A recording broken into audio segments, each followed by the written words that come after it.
Pastor, eu tenho uma pergunta. No livro de Apocalipse, no capítulo 5, versículo 6, João tem a visão do cordeiro, né, de Jesus. Ele fala assim, um cordeiro como havendo sido morto. João foi o único dos apóstolos que viu Jesus crucificado, ele viu as marcas, né, da crucificação. E aqui ele tem justamente essa visão de Jesus com as marcas nas mãos, nos pés, os cravos e o furo na barriga, no peito, do lado. Tá certo. E se for isso, pastor, outra pergunta, nós, quando tivermos o nosso corpo glorificado, nós não vamos ter marcas, né? Pessoas vão morrer afogado, queimado, acidente, tudo de qualquer forma, né? Faltando pedaço e tal. E quando a gente for glorificado, o nosso corpo vai estar perfeito, né? Junto com Jesus. Agora, se João vê Jesus com as marcas, se realmente for isso, por que o corpo de Jesus glorificado não perdeu as marcas? E por que ele continua dessa forma? Tá, Essa é a minha pergunta. Ótimas perguntas, meu irmão. Obrigado, Tá bom? Deus abençoe. Obrigado, pastor. O cordeiro, como tendo sido morto, você pode verificar, por exemplo, em primeiro lugar, que a experiência de João, ali no capítulo 5 do texto de Apocalipse, é uma experiência sobrenatural, porque o texto, deixa eu achar aqui o texto, mais um minutinho, versículo 6, vi no meio do trono dos 4 seres viventes e entre os anciãos de pé um cordeiro como tendo sido morto. Mas veja que antes do versículo 6, que é o cordeiro como tendo sido morto, tem o versículo 5. E no versículo 5, deixa eu achar aqui, no versículo 5 diz assim, ó: não chores, eis aqui o leão da tribo de Judá, a raiz de Davi que venceu. Tem 2 animais aqui que representam Cristo. Um no versículo 5, outro no versículo 6. Leão da tribo de Judá no versículo 5, um dos anciãos disse, tem 24 anciãos, e um dos anciãos disse, não chores, eis aí o leão da tribo de Judá, a raiz de Davi que venceu. Versículo 6, quando ele se vira para ver, ele enxerga. Veja, os anciãos dizem, eis aí o leão da tribo de Judá. Eis aí o leão.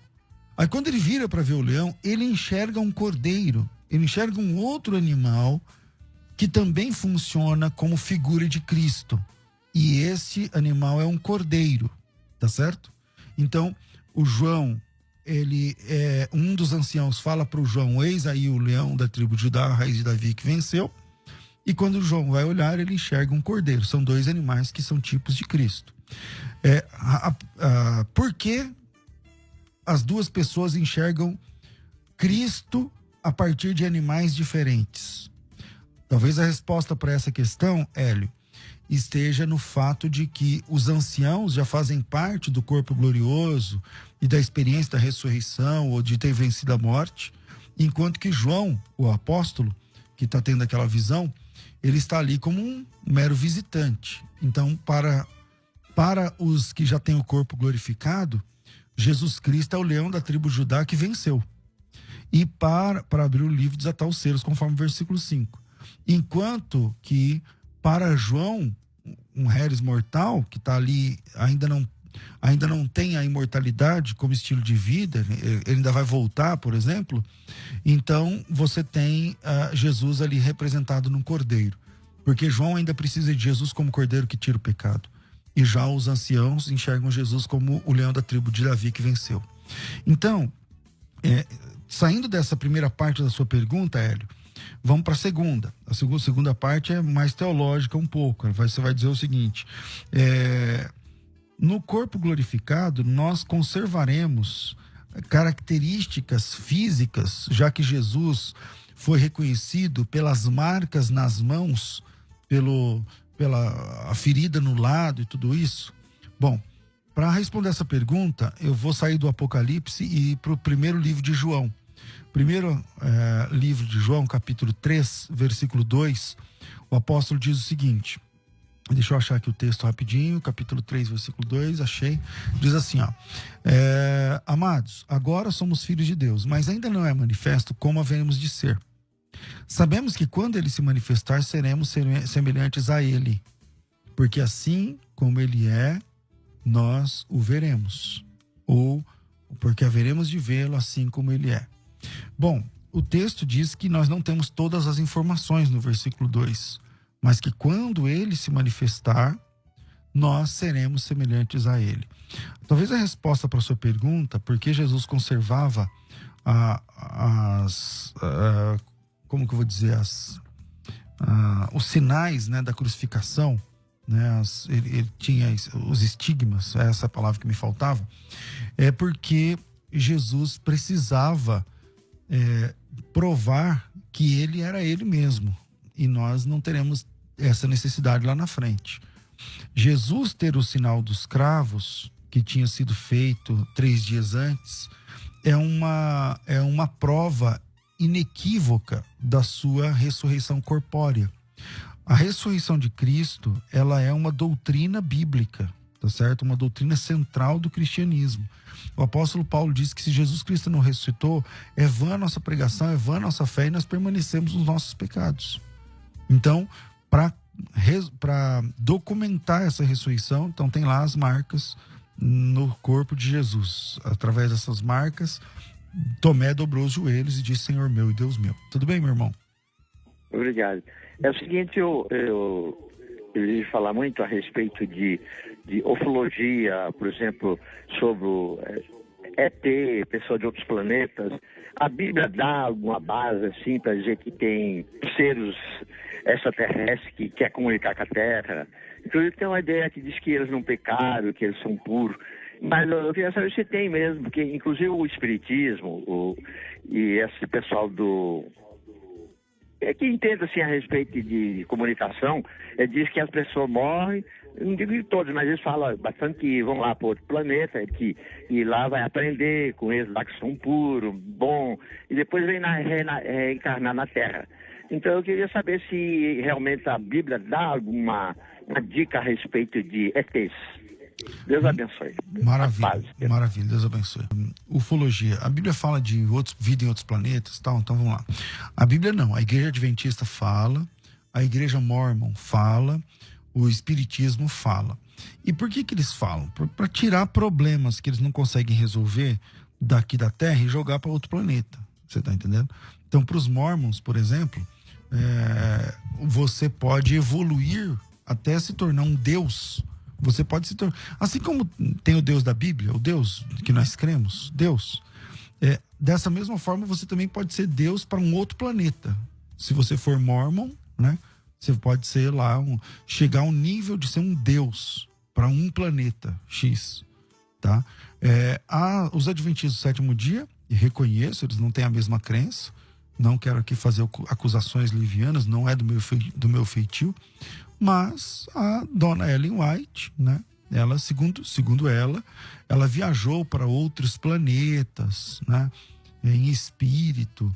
Ela encontrou Enoque vagando por algum dos planetas, que eu não lembro agora, acho que é Júpiter, mas eu posso pesquisar aqui, não deve ser muito difícil.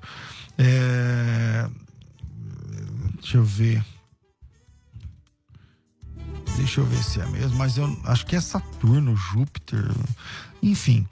Aqui, ó, ela viu Enoque em Júpiter, era Júpiter mesmo, né? Era Júpiter mesmo.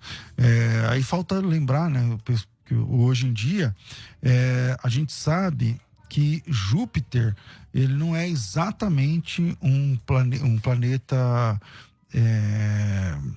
como que eu vou dizer, sólido, exatamente, né? Mas é um gigante gasoso. Como é que faz para ter lá esse pessoal lá andando em Júpiter? Como é que funciona isso daí?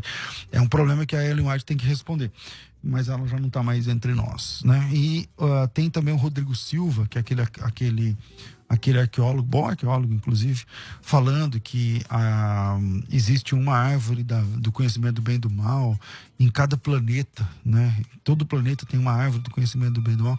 Então, aonde é que esse pessoal tira essas histórias? Esse pessoal tira essas histórias da cabeça dos seus fundadores. Então, você pega, por exemplo, a Ellen White, que viajava em espírito, segundo ela, pelos planetas e conversava com o pessoal nos outros planetas e tudo mais, e aí vira doutrina. Você tem, por exemplo, o Joseph Smith, que é o fundador dos Mormons, que também diz que as almas ficam em outros planetas, você pode evoluir para ser um deus em outro planeta, e você tem a clássica posição do espiritismo kardecista, que o Allan Kardec defende que os espíritos eles estão em outros planetas e é dali que Deus tira para poder reencarnar, e fica lá meio que uma fila de espíritos esperando. Tudo isso é balela, a Bíblia não diz isso em lugar nenhum, e na Bíblia não tem essa ideia de vida em outros planetas e de vida inteligente, contato entre um e outro, que eles são mais ou menos evoluídos. Isso é tudo conversa fiada para boi dormir. Tem ouvinte ao vivo? Alô?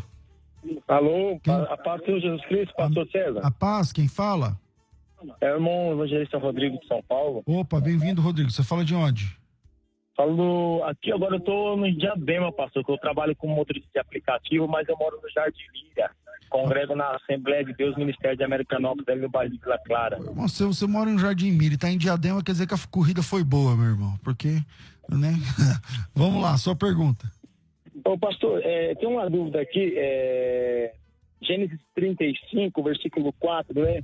Então, entregaram a Jacó todos os deuses estrangeiros que possuíam e os brincos que usavam nas orelhas de Jacó os enterrou ao pé da grande árvore próximo a Siquém.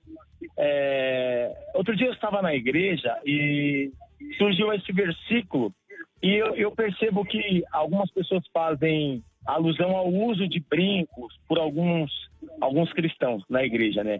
Isso tem a ver com a proibição de se usar brincos e joias no meio cristão?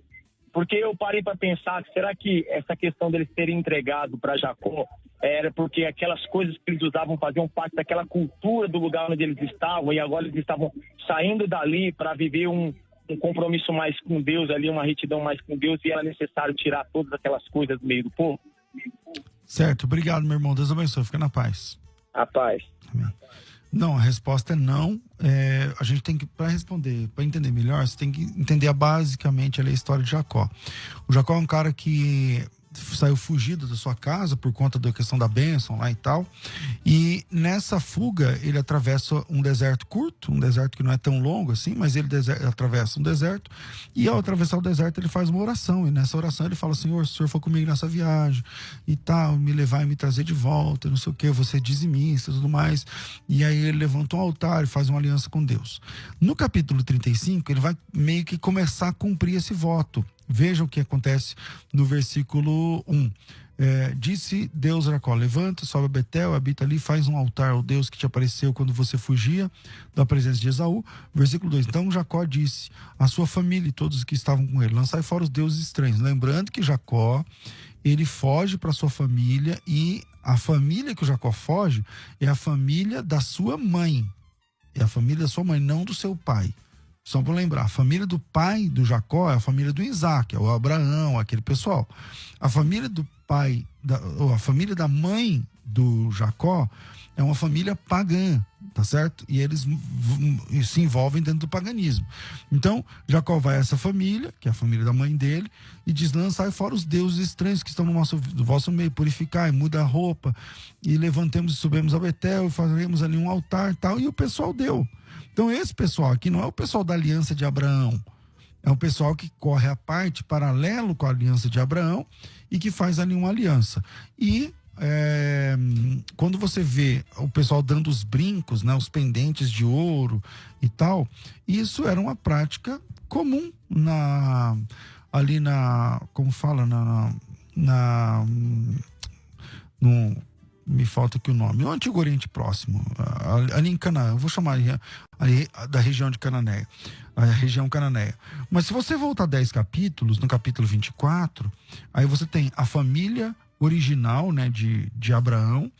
Quando o Isaac vai casar, aí tem a história lá que manda o Eliezer, né, o Abraão faz o Eliezer, prometeu, o Eliezer vai lá e busca a menina, a Rebeca, e busca a Rebeca. Quando ele volta no capítulo 24, eu não sei exatamente o versículo, deixa eu ver se eu acho aqui, 24, 45. Considerável assim no meu íntimo, quando saiu Rebeca. A palavra Rebeca em hebraico é a palavra Rifca, né? Aquela que é pega com um laço, alguma coisa que dá. Dá a entender isso. Trazendo seu cântaro no ombro, tal. Versículo 46. Presta atenção aqui, que interessante. Ela se apressou, baixando o cântaro do ombro, disse: bebe, dali de beber e tal. Versículo 47. Daí então perguntei: de quem és filha? E ela respondeu: filho de Betuel, filho de Naor e Milca. Então lhe pus o pendente no nariz e as pulseiras nas mãos. Veja que a Rebeca, em vez de tirar, ela coloca um piercing no nariz. A gente fala piercing hoje, naquela época não falava assim, era um brinco que ia no nariz. Então a Rebeca colocou um brinco no nariz, colocou as pulseiras e foi, né? E foi seguindo ali para se encontrar com Isaac. Então não tem essa ideia de conotação de coisa pagã, do demônio, ou nada disso. Agora, é bem verdade que tem a conotação da vaidade, né? E já disse o sábado, vaidade, tudo é vaidade.